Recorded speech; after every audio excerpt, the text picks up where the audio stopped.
Bonjour à vous et bienvenue pour cette nouvelle vidéo. Je suis vraiment ravie de vous accueillir aujourd'hui. Ça fait un petit moment que j'avais pas fait de vidéo. Aujourd'hui, donc pour ceux qui me connaissent pas, je suis Solène Pain, je suis naturopathe et fondatrice de Fit So Good, parce que bien se nourrir, c'est la base. Donc suite à un petit sondage sur les réseaux, je vous ai demandé voilà quel sujet vous aviez envie pour cette vidéo, et puis il y a eu une petite majorité pour mes 10 aliments indispensables du placard. Donc, je vais vous présenter, moi, les 10 aliments que j'ai tout le temps dans mes placards. 10 aliments qui me permettent de pouvoir manger sainement, sans passer des heures en cuisine en cas de coup dur. Donc voilà, ce qui peut arriver à tout le monde. Et ben, on va commencer tout de suite. Le premier, alors je les ai tous mis à côté de moi. Alors le premier, je vais commencer par les flocons d'avoine.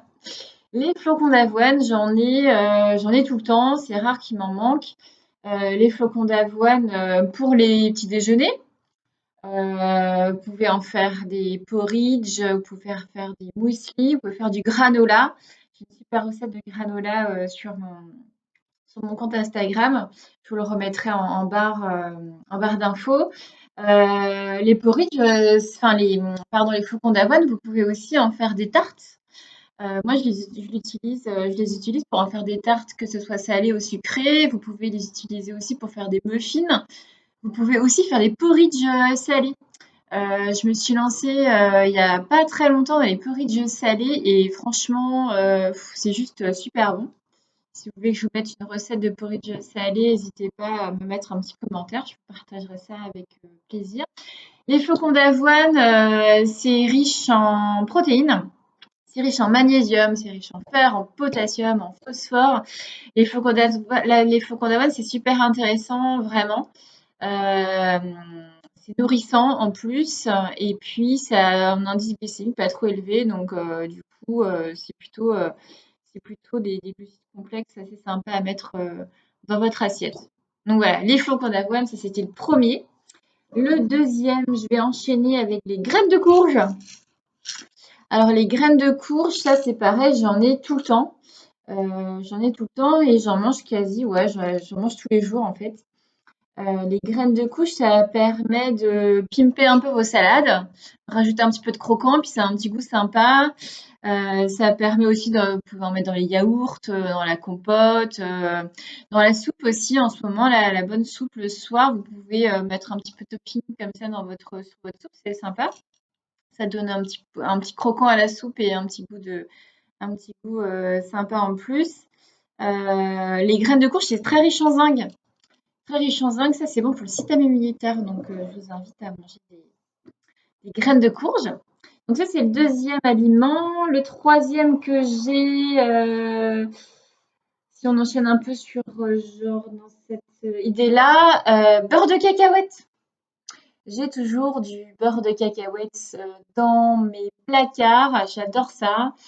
Le beurre de cacahuète, c'est addictif, hein, pour ceux qui connaissent.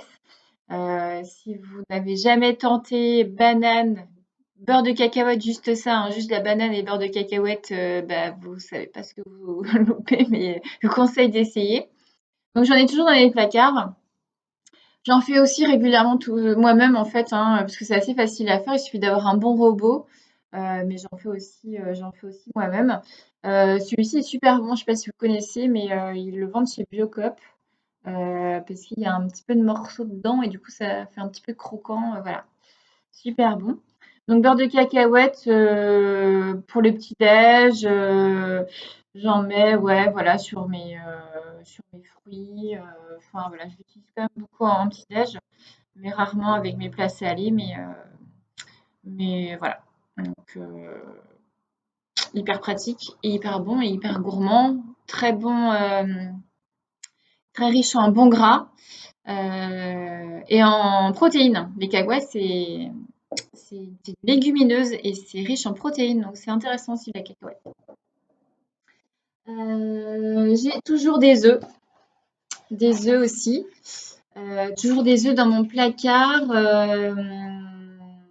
parce que bah, les œufs, c'est bon, vous pouvez en manger tous les jours des œufs, il n'y a pas de souci, hein, voilà. Ça ne donne pas ça ne favorise pas le cholestérol, malgré toutes les idées reçues que l'on a encore sur le sujet, mais non, vous pouvez manger des œufs tous les jours sans souci. Moi, je fais attention à prendre des œufs avec le label bleu blanc cœur. Le label bleu blanc cœur, ça a une petite garantie que les poules sont élevées, sont nourries avec des graines riches en oméga 3. Du coup, ça me permet aussi d'avoir un apport en oméga 3. Donc voilà, je mange des œufs régulièrement, quasi tous les jours en fait. Donc les œufs, c'est facile à cuire, hein. Ça c'est facile, voilà, ça vous fait quand même un repas en omelette, en œufs brouillés, à la coque, enfin voilà, pour faire des tartes aussi. Donc c'est hyper pratique d'avoir des œufs sur la main. Ce que j'ai aussi dans mes placards, c'est tout le temps, alors ça c'est des pâtes aux lentilles vertes. Donc des pâtes de lentilles vertes, ça permet enfin c'est soit ça ou soit des lentilles corail aussi. En tout cas, voilà, j'ai toujours, ça dans mes placards. C'est facile à cuire, 10 minutes. En 10 minutes, voilà, vous avez des lentilles, vous avez des légumineuses dans votre assiette. D'autant plus si vous mangez végétarien ou si vous voulez manger moins de viande, hein. Je vous conseille, voilà, d'apporter ce genre d'aliments dans votre assiette.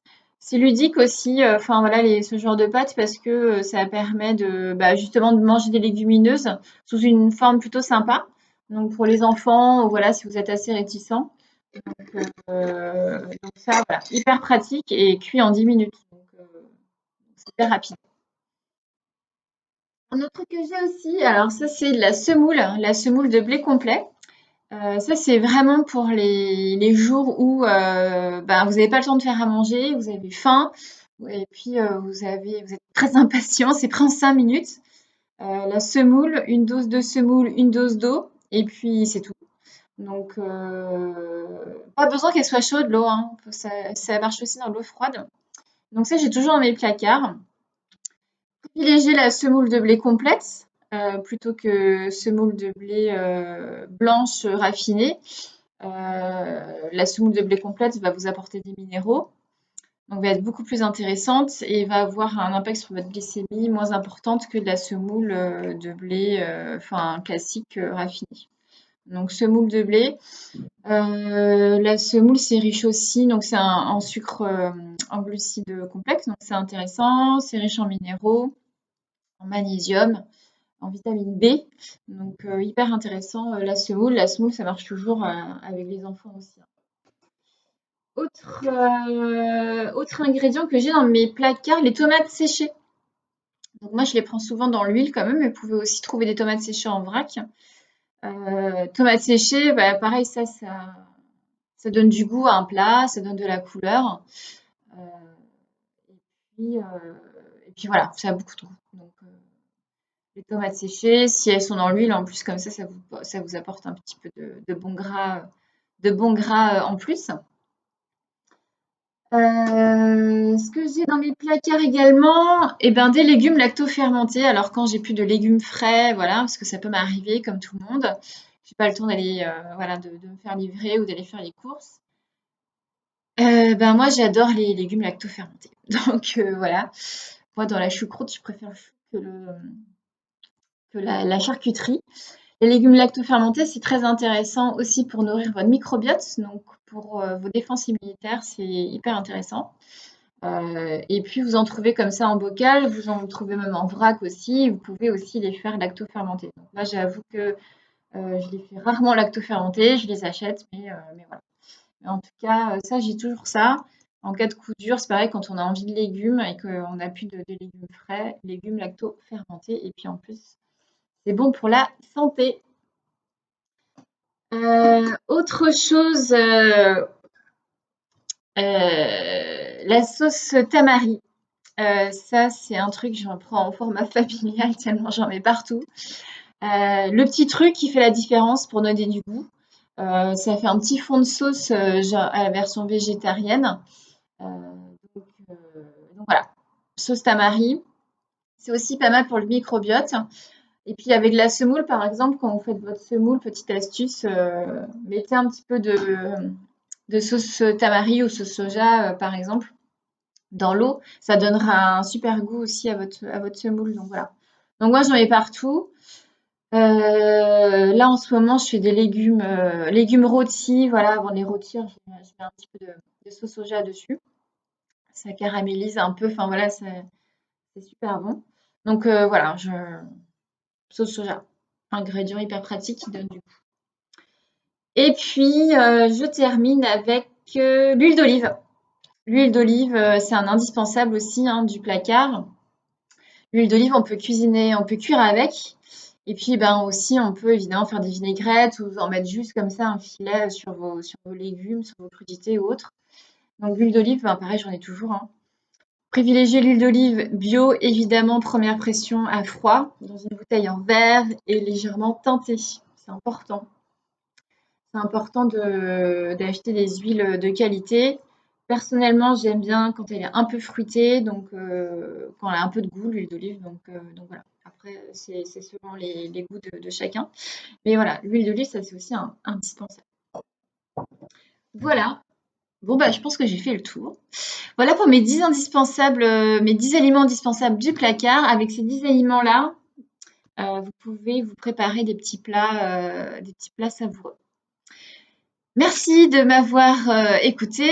Dites-moi en commentaire, voilà, si vous avez, vous, des ingrédients un petit peu comme ça indispensables du placard. Est-ce que il y a des ingrédients ici que vous avez déjà ou alors est-ce que vous avez découvert des ingrédients? Dites-moi, n'hésitez pas. Et puis, si vous voulez que je vous partage quelques recettes, laissez-moi un petit commentaire. À bientôt!